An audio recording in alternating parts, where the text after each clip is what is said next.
প্রিয় দর্শক শ্রোতা, আমরা আরেকজন কবি, আমাদের কাছের মানুষ, ডক্টর অধ্যাপক হুমায়ুন স্যার তার কবিতা নিয়ে আসছেন।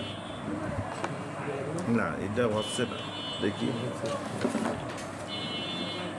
আসসালামু আলাইকুম। আজকে লেখার একটা ছোট প্রেক্ষাপট আছে। সেটা হলো 5ই অক্টোবর প্রতি বছর শিক্ষকদের নিয়ে বিশ্ব শিক্ষক দিবস উদযাপিত হয়। তো আমি একজন অবসরপ্রাপ্ত শিক্ষক। মনে হলো শিক্ষক দিবসে যারা চাকরি করেন তাদের এই মনের কথা, ভালো লাগা, খারাপ লাগাগুলো, দাবি দেওয়া অনেক দিনটা উদযাপিত হয়। কিন্তু যারা অবসরপ্রাপ্ত তাদের নিয়ে কোনো কথা বলে না। তাদের যে ভালো লাগা, খারাপ লাগা, এটা বুকের মধ্যে চাপাই থেকে যায়। তো কিছু কথা তাদের স্মরণে এবং আমার এই লেখাটা অবসরপ্রাপ্ত চির সম্মানীয় শিক্ষকদেরকে আমি উৎসর্গিত করছি। এবং কবিতার শিরোনাম দ্বিতীয় অভিভাবক। মাথায় ক্যাপ, পরনে বিশেষ পোশাক, আবেগে চিত্ত, কত মহড়ায় উদ্বেলিত দেহ। 5ই অক্টোবর, চোখে মুখে উচ্ছ্বাস, আজ নাকি বিশ্ব শিক্ষক দিবস। তরুণ যুবক পৌর শিক্ষকরা সব নেচে দুলে চেঁচিয়ে নিজেদেরকে এগিয়ে অপূর্ণ দাবি আদায়ে উৎকণ্ঠিত সরব।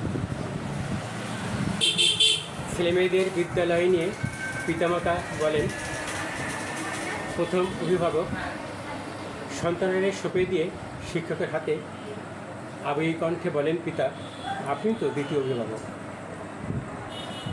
পার হলো কত বছর, কত যুগ, মানুষের মতো মানুষ হলো কতটুকু। পেয়েছেন কজন প্রথম অভিভাবক, মনে পুষে রাখা আপ্লুত যত সুখ। অবসরে যে দ্বিতীয় অভিভাবক চলে গেলেন মনের অগোচরে। জোয়ার ভাটার জীবন স্রোতে, কষ্টের হাসিতে বুক পেতে রাস্তায় চলেন ভীরু পায়ে, নাজিনি কোন অজনা ভয়। ছাত্রছাত্রীর সাফল্য শুনে মিষ্টি হাসির নোনা জলে, ভাঙা পাজরের দীর্ঘশ্বাসে দোয়া করেন দোয়া ফুল। ধন্যবাদ স্যারকে। একটা মর্মস্পর্শী বিষয় নিয়ে তিনি কবিতা রচনা করেছেন। আসলে শিক্ষকরা জাতির কারিগর, আলোকিত মানুষ গড়ার কারিগর।